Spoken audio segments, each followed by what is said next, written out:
And we are going live, and you are looking live at sold out MetLife Stadium, where today the 16-0 and playoff bound New York Giants are taking on the 0-16 Dallas Cowboys. Now, why are the Dallas Cowboys 0-16? Because they suck. Woo, Cowboys suck, baby. Welcome to the Gridiron. Anybody out there at all going to spend a little bit of time with me here this evening? I greatly appreciate it. Thank you so much from the bottom of my heart. I'm going to try to go about 30 minutes here tonight, as I usually do. Try to shoot my mouth off for about 30 minutes. Anybody got anything to say, please feel free. Fire away, throw in a chat box. I usually try to check on the chat box, like, every 5 or 10 minutes or so. So I see something in there. I try to respond as soon as I can. So please feel free, fire away. Plus, also, it's just nice, just to be able to talk to somebody sometimes instead of me just rambling on for, half an hour at a time here. So please feel free, fire away. Before I get started, if anybody wants to help support my channel, it would mean the absolute world to me. In the description box below, there's a top link. It takes you to my membership page. I got 3 different membership levels. The first one's called the Saquon. Second membership level is called the Lawrence Taylor, and the third membership level is called the Gridiron. Each one's got their own little perks to them, so if you want to help support my channel out, it would mean so much to me, and I greatly appreciate it, and I would thank you in advance. Thank you. Now, if you are subscribed to my channel, thank you so much. I greatly appreciate it. I can use all the support I can get. If you're not, please go down below, hit the subscribe button, and hit the bell icon. That way, next time I go live or put out a video, you'll be notified. And it's free of charge. What do you got to lose, right? But if you are subscribed to my channel, thank you so much. Thank you. And lastly, in the description box, there's 2 links, okay? The top link, okay, they're both Facebook links. Okay, the top one takes you to my Facebook group. It's called the New York Giants, the Gridiron. Okay, it's a group. Basically, I say this in every video. My YouTube channel, my Facebook group, my Facebook page is all called the same thing: New York Giants, the Gridiron. That way, even a moron like me, I can remember. I don't know what's the group called, my page called, what's the YouTube channel. It's all called the same thing. All right, but in the group. Okay, what do we got? We have over 2,900 members. We're closing in on 3,000 members. Right, really doing good. Very happy with the group.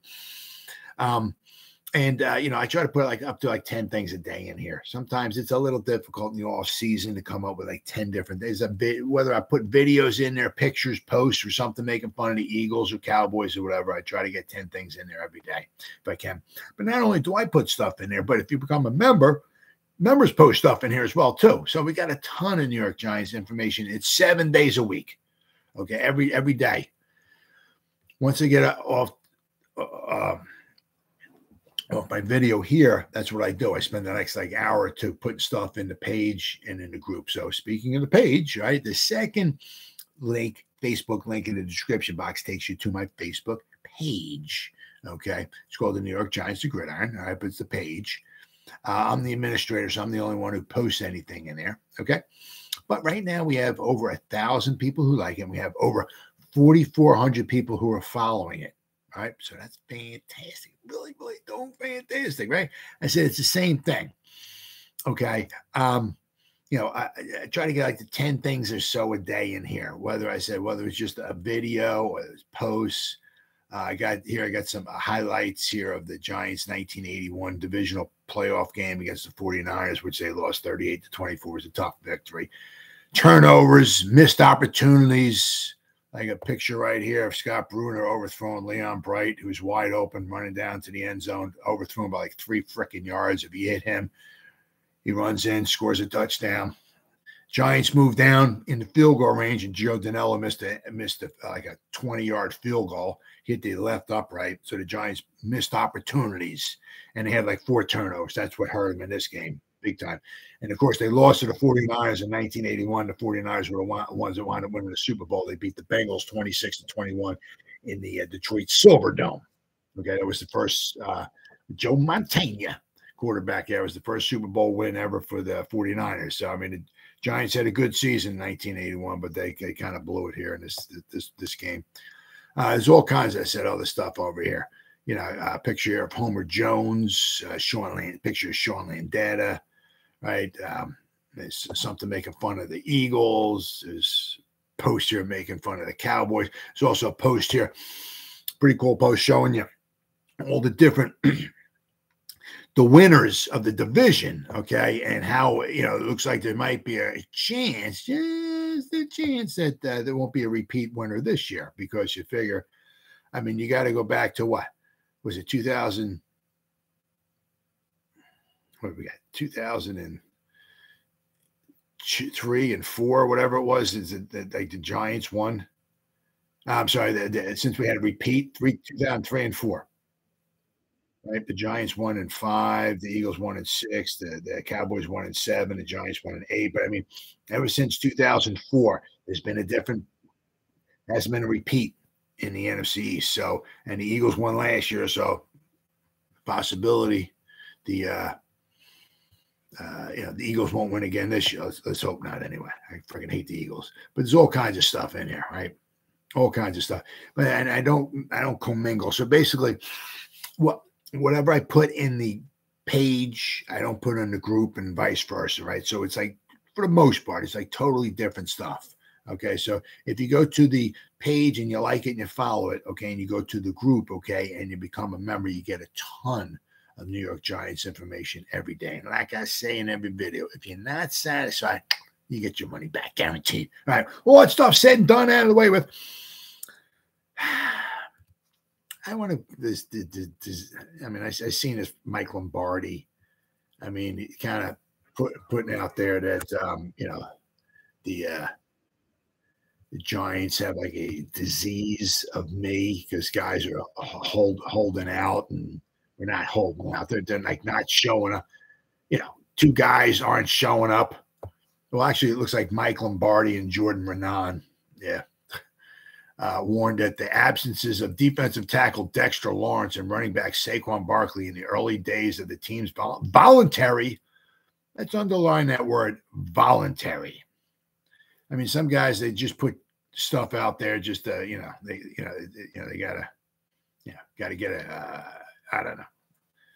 Oh my God, Mike Lombardi said this, oh my God, we like disease of me, oh my God, let me read this, so it's just absolute, I have to say, garbage. They're saying Dexter Lawrence and Saquon Barkley in the early days of the team's voluntary offseason program may prove some teammates are upset. Jones signed a 4-year contract worth up to 160. Lawrence is in the final. Yeah, so what? I mean, yeah. I mean, it all takes time. Saquon could have signed his, right? He could have signed his. Actually, they gave him 2 different contracts last year. He could have signed both of them. He chose not to. All right. So now, if he's going to, I mean, it looks like he's going to have to wait. I would be shocked if the Giants, don't offer him something, something again, something maybe, closer, maybe bump it up, maybe just a little bit, maybe, over the last offers that they gave him. I can't see him giving him a ton, right? More, but but I mean, and with Sexy Dexy, it's voluntary. They're all working out, right? I mean, remember Saquon went down to Arizona, okay, and he worked out with the Saquon was matter of fact, Saquon was the only running back, okay, to go down there, right? Jashawn Corbin wasn't there, Breida wasn't there, Brightwell wasn't there. None of the running backs were there. People, they don't bring this up, okay? Jordan Renan and Michael Lombardi. I mean, the guys are very, very, very, very knowledgeable. Don't get me wrong, especially Michael Lombardi. Okay. But, let's not forget that, Saquon was down there with the tight ends and wide receivers with Daniel Jones and Tyrod. We only got 2 quarterbacks. Both quarterbacks were down there. Okay. Almost all the tight ends were there. We were missing 1 tight end, I think it was.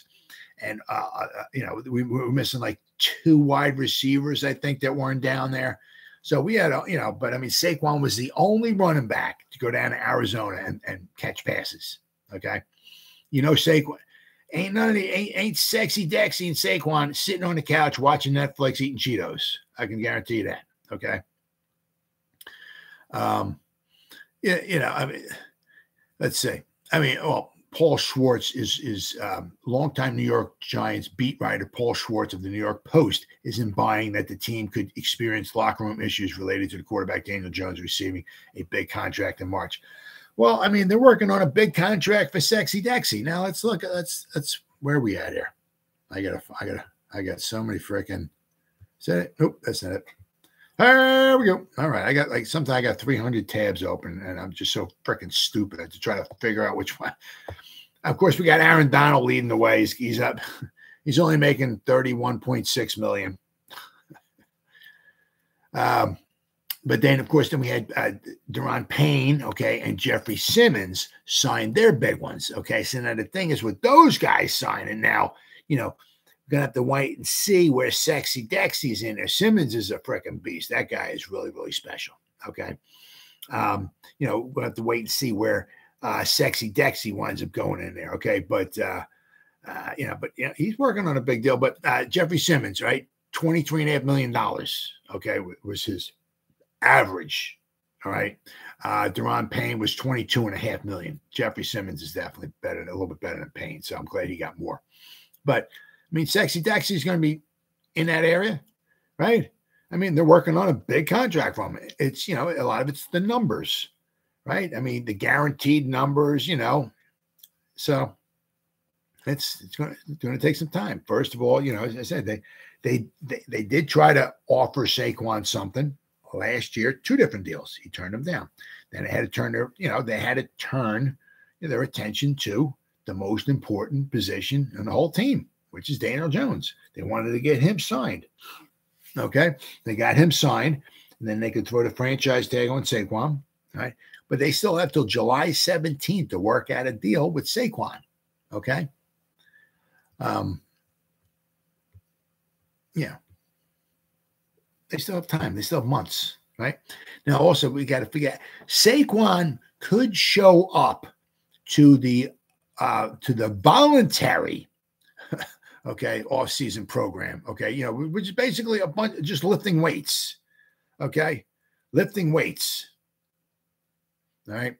But he would have to sign he would have to sign something, okay, saying that if he got hurt while he was there, okay, the Giants, I guess, wouldn't be liable or whatever. Right? So he would have to sign something just to come there and basically lift weights, okay, which he's kind of doing on his own, okay. They said, and also this article says, as Barkley Schwartz mentioned that the 26-year-old was in Arizona a few weeks ago when Jones gathered a bunch of teammates together for passing sessions, right? Schwartz added that Barkley has long been Jones' staunchest supporter, at times expressing almost blind faith in his quarterback. Right?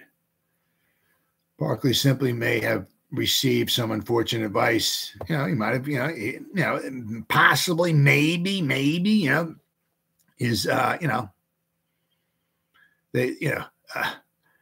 they underestimated the market or overestimated the market, right? His agent. Right? They maybe gave him possibly some inaccurate information. I mean, because this was also last year too. But now they might be working on something. But it's a lot of it's like one thing at a time. Okay. Now they're working on Sexy Dexy. After Sexy Dexy, they might work on something, for Saquon. Okay. But I mean, just to think that there's Schwartz added, there's no proof any Giant player is mad that the signal caller got paid after he guided the club to a playoff berth and road postseason. I mean, it's also, you look at, I mean, some of them could be happy that they're on the team. He got paid. Okay. So hopefully, we can get better going forward. Right. I mean, it's the quarterback. Right. Quarterback got paid.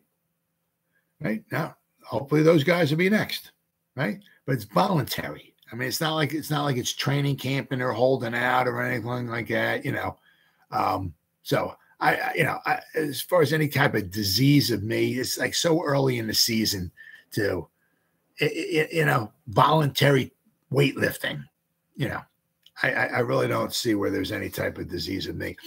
But see, what also had a lot, just from my point of view, right? You know, I mean, I'm sure Saquon's upset. I get it, but he seems like, he's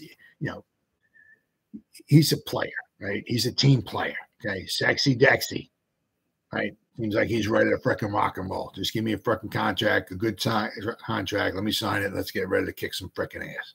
That's what those guys, they seem like anyway. All right. So, I mean, it's way too early to start, thinking about any type of, disease of me kind of thing. Right.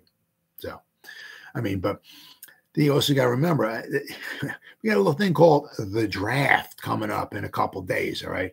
That's, that's a lot of attention that Shane's got to worry about a lot of names on the board. Okay. Right. Not only that, but talking to different maybe GMs. Can we move up? Can we move down? Who wants to trade with us? Who can we maybe trade with? There's a lot of things going on in his mind. Right. He's getting a lot of information from scouts and all this stuff and everything. These picks coming up are going to be some of them are going to be the face of the franchise for years to come. So it's a huge thing coming up. Right. So, I mean, to think that we'll give Daniel Jones, Sexy Dexter, and Saquon. We'll work on the contracts for all three of them. In due time. Not saying that it's all going to get done. I'm certainly not. I don't have a crystal ball saying everything is going to be hunky dory going forward. But I think it's a little too early right now to be talking about like any type of disease of me kind of thing sweeping the Giants locker room, right? But now, if we go to now, talking about the offensive line, okay, who might the Giants draft? Now, remember, we got 10 draft picks, right? We had 11. We had 2/3. So we had 2/3, we had 2/5, and we had 3 7s. Okay, a lot of 7s. But okay, so with the 1/3, the second third, we got Waller. All right, let's roll, baby. I'm ready to rock and roll. So actually, that was the one we got for Kadarius Toney. Okay, so I'm all up with that one. So now we have 2/5 and we got 3 7s. Okay. Now, if you look, I mean, we got how many? Let's see. What are we? 6? I think we have 6 tackles. I mean, there's no chance in HEL double hockey sticks in the first 4, I can even say 5 rounds, we would be taking a tackle. I would be shocked. If there's somebody, some good quality depth that they think maybe in the last 4 picks or so, if we still have the 4 picks, if we don't trade any of them away or a couple of them up with another one to move up in the draft or something, I can maybe see that. Okay. But let's say, we got Neal and Thomas. We're rolling with those guys.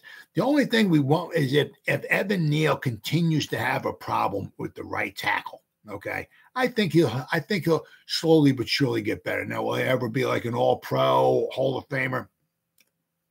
Tough to say. Remains to be seen. Yeah, he has to work on his craft. All right. It's all up to him. How much better he's going to get. Okay. But as of right now, we're rolling. We got 2 tackles. It's no time, well, maybe let's get some now. Right. Then we got Tyree Phillips. They got Devery Hamilton. Okay. Matt Peart and Corey Cunningham. Now, Matt Peart, this is his final season with the Giants. Okay. He's got to prove himself or he'll be gone. Okay. He can't be injured. If he gets in there, he's got to do a good job. If he actually thinks about getting re-signed or anything like that. Okay. But we have 4 backups. Okay. To say that both tackles will stay healthy all year, it's a little bit much to say. Right. But so, I'm saying if they think in the final, say 4 picks, the 6th rounder and maybe the 3 7th rounders, if we still have them all. Okay. If there's a tackle there that they think they can develop. Okay. All right. Sure. I'm just thinking it's like the first 6 picks, man, I'd have a hard time believing, straight up hard time believing they would take a backup tackle, just some good quality depth when we could probably use a running back, another quarterback, right? A wide receiver Interior, which we're going to go over that in a minute, offensive lineman, right? Defensive front, right? Cornerback, safety, maybe interior, middle linebacker, shall we say, inside linebacker, however you want to phrase it, right? I'd have a hard time believing that there'd be somebody that just so juicy as a backup tackle they'd want to take in the first 6 picks. I'd have a hard time. So, I mean, could they take a backup tackle, right? Yeah, sure, absolutely. It wouldn't be till round 6 or 7. Okay, so there's so many tackles out there. I'm not even gonna, go into it. All right, I mean, there's a ton. And obviously, then after that, there's also the undrafted free agents as well, too. So there's even some of these tackles, obviously, that aren't going to get drafted that they can bring in. And if one of them winds up knocking like Jaelan Phillips out or somebody like that, or Matt Parrott out or something, hey, cool. Remember, we can have up to like 90 guys, right? And we don't have all those guys yet, right? So now if we go to guard, all right. Now, as I said, if you look, the thing is with guard, okay.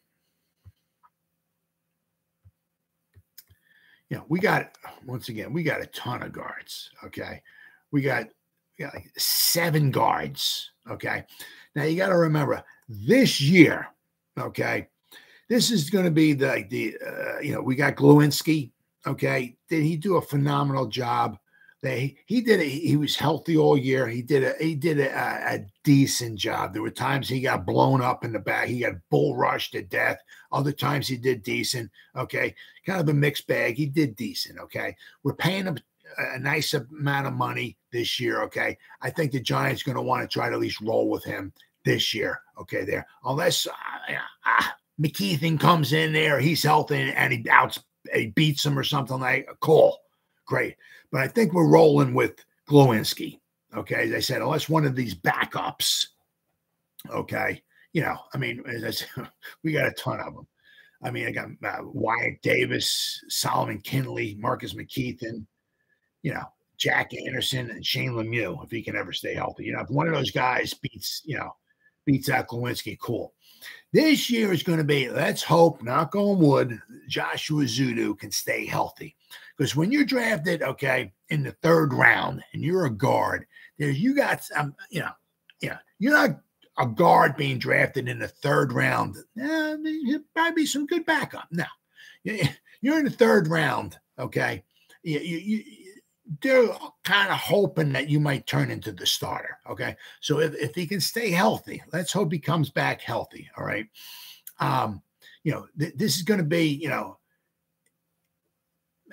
I'll just say kind of like his to lose. Okay. I mean, you got Jack Anderson there, Shane Lemieux. Once again, if the guy can even make it out of training camp, without getting hurt. I mean, once again, this might be his last year with the Giants too. All right. But I said, you got McKeithen, Wyatt Davis and Solomon Kinley. I said, we can get rid of Glowinski after this year. We can also keep him next year as well too. Right. We got him for 3, but we can get out after 2. All right. So if we're going to dive, I mean, like no Osiris Torrance or anything like that, absolutely freaking not. Zavala, Ekiar, Broker, Andrew Voorhees. I mean, there's some decent guards out there, but I mean, anybody early on, absolutely not. Absolutely no. And once again, I mean, I said, we got so many freaking guards. I said, yeah, I mean, I'm sure Cyrus Torrance, a lot of guards kind of just seem like they're falling too. I remember like early on drafts, mock drafts, how Cyrus Torrance was like in the 20s. Now I'm seeing him, he's like in the, the 30s or something. I mean, he seems like he's falling a little bit like that. So there's nobody I really see at all, guard-wise that the Giants are going to take. I said, once again, we got so many of them. I would be hard-pressed, really hard-pressed to think the Giants are going to take I'm going to go over somebody in a second who could, fill 2 roles, okay, in a couple minutes here. But once again, we got so many guys. I said, we don't know what we got with McKeithen, okay? We don't know. We had a little taste of a Zudu, okay, right? Makes you want to kind of have more, the guy needs some more reps under his belt. Okay, definitely without question. Let's hope he can stay healthy. Let's hope Marcus McKeithen can stay healthy. We kind of want to see what he can do. Okay, so they drafted 2 guys. They drafted them, and they're on the team for a reason. Okay, they want to see what they can do. All right, so I mean, for them they keep drafting guards when we have 7 of them. Especially somebody. I mean, as I said, once again, if they do, I'd still have a hard time when we got 7 of them. But once again, if they were going to go a guard, round 6 and 7, those last 4 picks, I mean, a guard or a tackle, right? I said, when we got so many other needs, not to say we have the best guards in the world. We have 2 very good tackles. Not saying we got the best guards, but we got so many guards. And not only that, but there's going to be undrafted free agents out there as well, too. As I said, when we could use a wide receiver, I'm saying the first 4 or 5 rounds, wide receiver are good running backs. Take advantage of that running back class while it's good. You're going to be able to get a good wide receiver. You're not getting a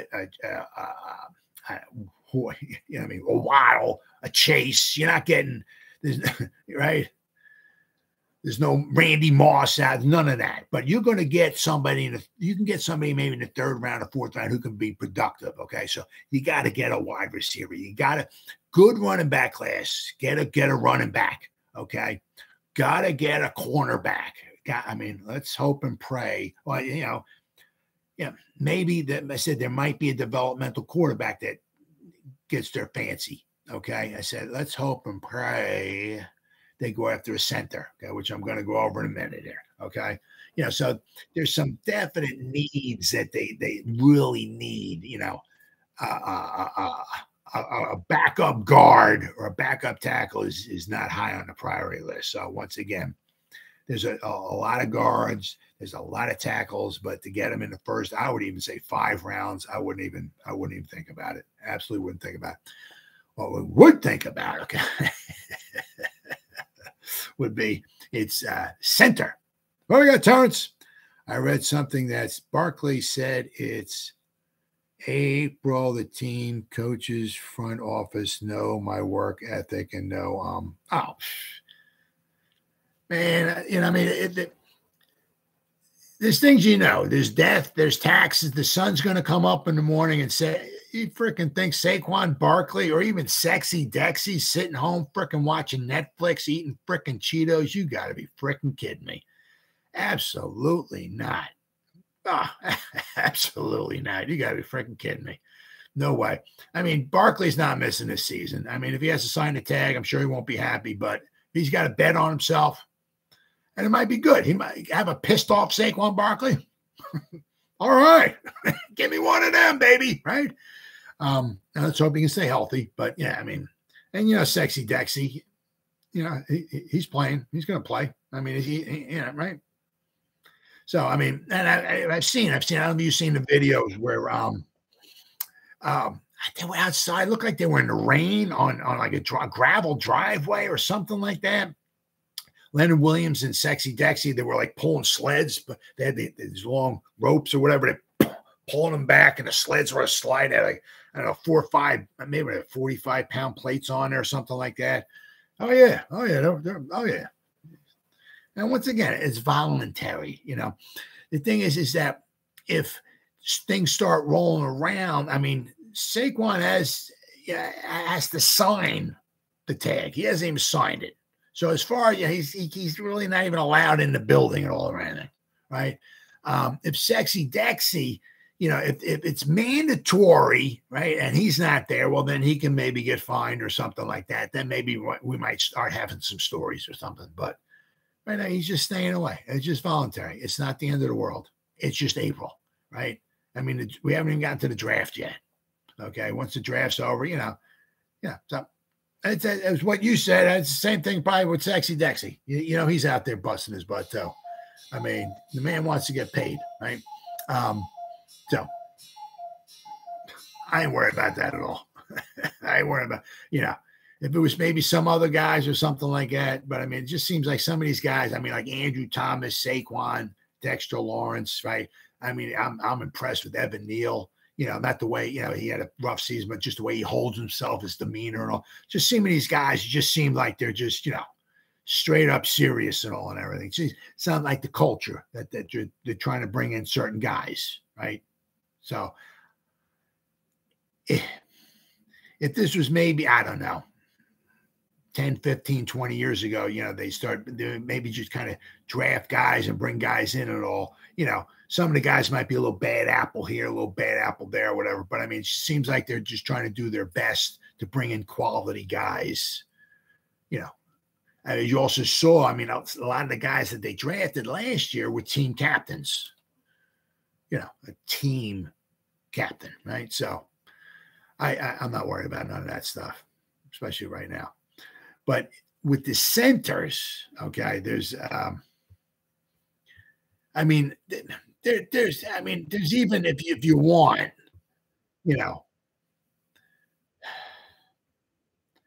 I've heard people talking about Patterson from Notre Dame, Scruggs from Penn State, Oluwatimi from Michigan. I think he was like an Outland Trophy. He won a couple awards. Okay, so he was pretty damn impressive too. Okay, so there's guys there. All right, so it seems like some of these guys are maybe pushed a little. Like Oluwatimi and Patterson are like maybe third rounders or so, third or fourth rounders. Okay, but they're they project them there for a reason. Okay, but they all have starting capabilities to them. Okay, but there's the top four guys. Okay, now, for the Giants to grab a center in the 6th round, it's like, why? We got guys that can snap footballs, but if we're going to get a center, let's do it right. Let's grab somebody in the first 3 rounds. Okay. Now there's these 4 guys. Now I look at all these different publications and they drive you freaking bananas. Okay. All the publications are all very intelligent. They all know what they're talking about. They know so much more than I do, blah, blah, blah, all that stuff. The thing what drives you a little bananas. Some of them got Schmitz 1, Tipman 2, Avila 3, Whippler 4. Some have I've seen quite a few with Tipman 1, Schmitz is 4, right? And they go Whippler 2, Avila 3. It's like they got them all, it's like, pick whoever you fall in love with, okay? But they got some real good, some, I don't want to say, some very good centers. None of them apparently are going to have, just from what I'm hearing, okay?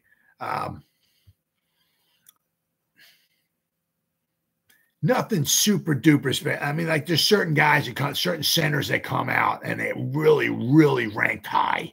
Like it can't miss. He'll be a starter for years and this, that, and the other thing and all and everything. But there's 4 or 5 of them or 6 of them, certainly have starting capabilities to them, like Whippler, okay, from Ohio State, okay. Basically he arrived here in Ohio State in 2020, so he became a key piece of the offensive line in 2021. So over the past 2 seasons with the Buckeyes, he developed into one best interior lineman in the nation. 2021, Whippler appeared in all 13 games for Ohio State. Okay. Taking over as a starting center, he recorded 860 offensive snaps. He finished the season allowing 0 sacks, 1 quarterback hit, and 7 hurries. All right. So basically, one time one of the defenders touched the quarterback. Okay. Very impressive. Following his 2021 campaign, Whippler returned back to 2022, prepared to make an even bigger impact over 13 games. Okay. Once again, 827 snaps. So basically almost the same amount of snaps. He allowed 1 sack, 0 quarterback hits. Okay. So basically, he allowed in the past 2 seasons, he allowed the quarterback to get hit 2 times. He gave up a hit and a sack. Very impressive. Okay. Now, of course, going into the NFL, the quality of competition's a little bit better. Okay. You're playing Alabama every week in the NFL. Okay. It's not like that when you're going up against Indiana, maybe Purdue, some of these weaker schools. Okay. But he's 6'2.5", 300 pounds. He projects to be a center at the next level, but based on what he displayed while at Ohio State, he will be able to make an impact sooner rather than later. Okay. It says here his ability to reach linebackers, which is huge, which is something that Jason Kelce, okay, of the Eagles does very well. He gets downfield. He gets to the second level very well, okay? And he's very strong. Whippler's strong in the run game. If Whippler can continue to develop his pass blocking, he can quickly become a starter for the Giants, okay? Then there's Avila, okay? Now, he's the guard / possible center, okay? All right. Now, it says here, over his 3 seasons taking the field for TCU, right, Avila found success at both guard and center. While his versatility and success in each spot, he could be the ideal candidate to join the Giants' offensive line. In both 2020 and 2021, Avila was the starting center, okay? In each of those 2 campaigns, he looked reliable leading the offensive front. Until he appeared in 21 games over those 2 seasons, recorded 1,256 offensive snaps. He allowed just 4 sacks and 2 quarterback hurries. And 2 quarterback hits and 17 hurries. So over those 2 seasons, he allowed the quarterback to get hit 6 times, basically 3 times in a season. Okay. This past season, okay, Avila moved to left guard as TCU made a run for the national championship. He played a key role in the offensive front. He had over 1,000 offensive snaps, with 540 of them coming on passing downs. At guard, he allowed 0 sacks and 2 quarterback hits. Okay. So basically, in those last 3 seasons, he allowed the quarterback to get hit, whether it's a sack or a hit, 8 times. Okay. So, with significant time spent at both guard and center, okay, and a strong showing in both positions, Avila can make an instant impact for the Giants. All right. Now, obviously, I don't think they would, if they would draft him, I really would think that he would wind up being, they'd be drafting him to be. That doesn't certainly mean he would be cemented as their center forever, but I think that they would draft him, especially early on in the first couple rounds, round 2 or 3 or so, they would be hoping that he might be the center. Okay. Then, of course, we got John Michael Schmitz. Okay. I've heard people, some mock drafts mocking him to the Giants in the 1st round. Some people say that's a little bit of a stretch at pick number 25. Right? Got he's from Minnesota. Okay, has the potential to be a starter from day 1 in the NFL. But see, with him, he's got a boatload of experience. 6 collegiate seasons. He developed into one of the top center prospects in the nation. After redshirting his freshman season and then spending his sophomore year on special teams, Schmitz earned the starting nod in 2019. Okay, so basically over the past 4 seasons, okay, since he became the elite presence in the interior, coming in 6'3", 305 pounds. Nice, solid. If he had 6'3", perfect size for a center. If he adds a little more size or strength, gets up around 315, 320, we got something going on there, brother, right? He has the desired size at center. In addition, he has the strength to match, okay? During 2022, Schmitz played the best football of his career.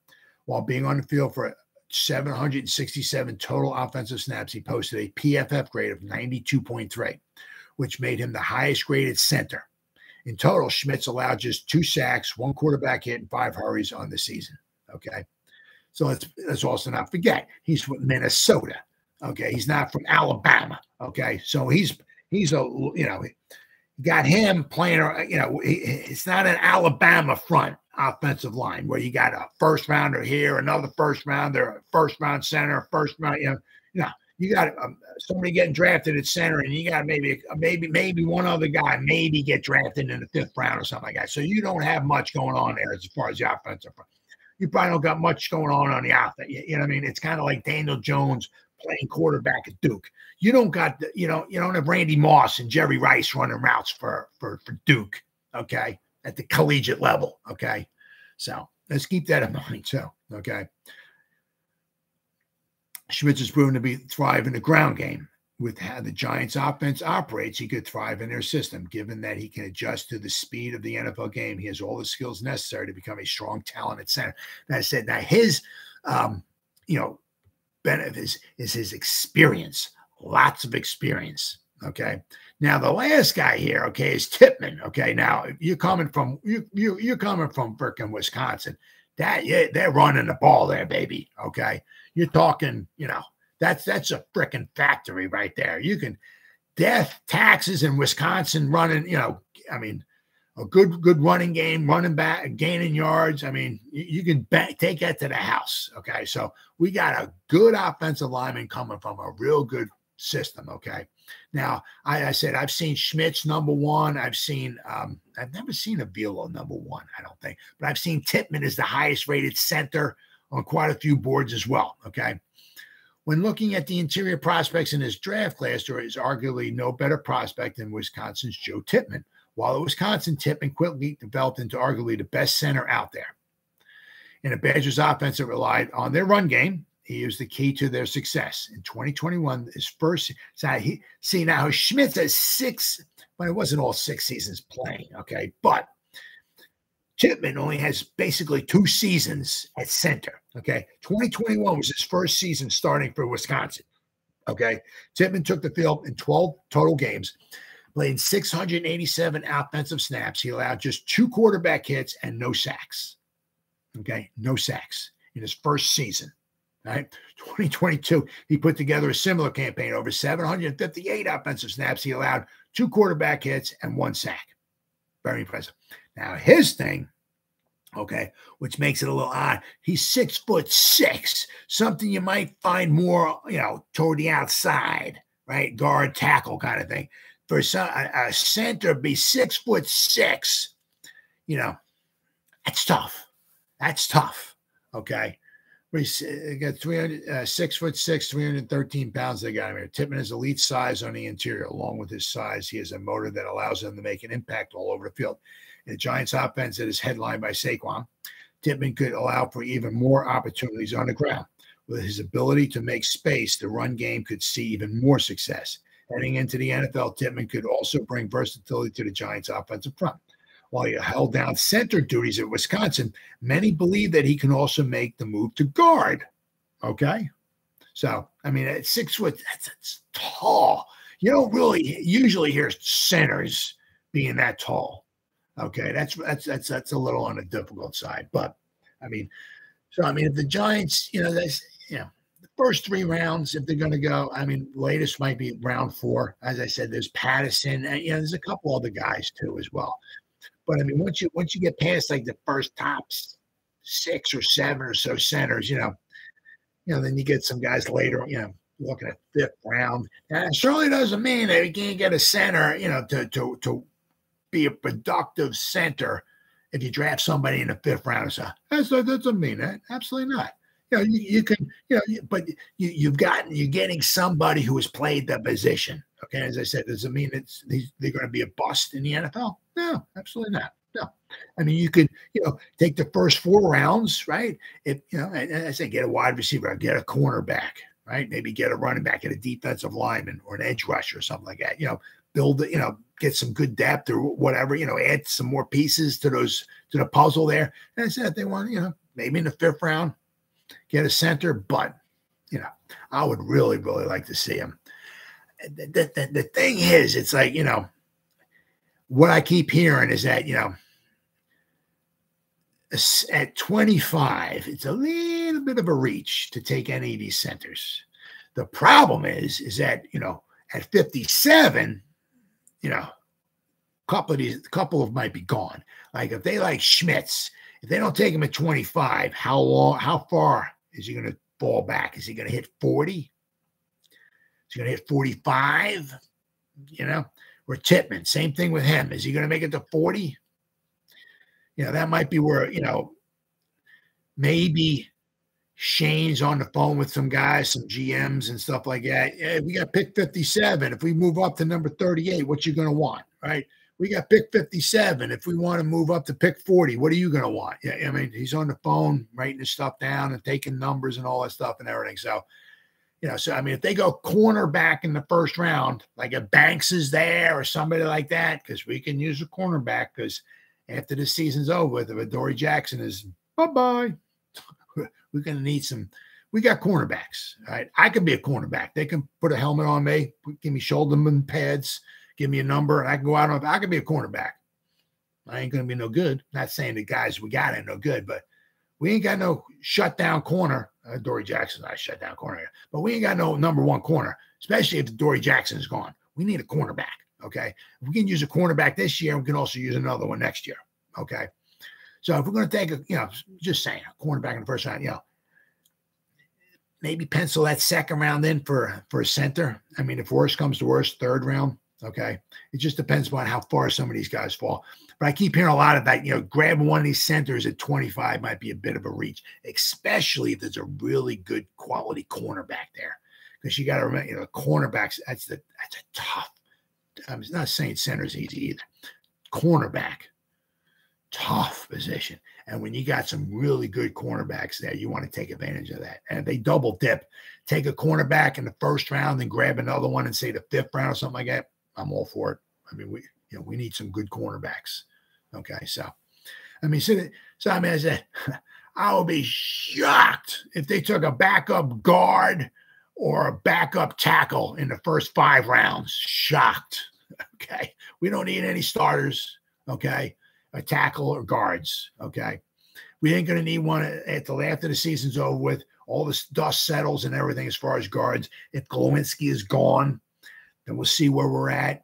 Lemieux might be gone. Okay. Is Ezeudu going to be a starting guard? What can we do with McKeithen? Right. So after this season's over with and the dust kind of settles and we get rid of a couple guys, then we step back and we look, okay, what do we need to guard? Do we have our guys here? Do we just need some depth? I was at Bredesen. We got Bredesen and Ezeudu, and we're going to roll with that going forward. And we just need some quality depth, or we need a new starter. So I'm not looking for no tackle or guard starters, right? I said they're going to ever get some quality depth. Could be a undrafted free agent after the draft's over with, or a 6th or 7th round pick, right? Center, okay. First 3 rounds, that certainly doesn't mean they're going to take a center. Jeff Wicks said it. The New York Giants Gridiron. Ain't nobody listening to me. But in the first 3 rounds, can we get a center? I mean, my God. I mean, it's not only so much that, but it's if you ever heard Daniel Jones talking, it's not easy. You hear Sean O'Hara talking. He said him and Eli, they snapped the ball thousands of times. It's just a snap, but they gotta get it down. The shotgun snap, they gotta get it down. Daniel Jones every year is a different. I mean, you're going back to Duke, right? 4 years in the league, Duke, and this one. I mean, every year is a different center. If you get them in the same system, you get them the same offensive coordinator / coach, get them the same center, right? Familiarity. The less he's got to worry, the less he's got to think, the better. Let's get ourselves a freaking center. Well, guys, God, boom! I got 3 thumbs up. Thanks, guys. Love you, man. Thank you. Terrence, thank you so much. Appreciate your comment. I can't believe I actually shoot my mouth off for 48 minutes talking about a freaking center. Woo! Huh? All right. Well, anybody spend any time out there watching me? Thank you. As always, Terrence, thank you for your comment, man. I really appreciate it. It's good to talk to somebody. Thank you. Or if anybody spends any time watching a replay of this, once again, from the bottom of my heart, guys, thank you so much. I greatly appreciate it. I can use all the support I can get, guys. Thank you. And as always, you guys stay safe out there and go Giants. Woo! Oh, yeah.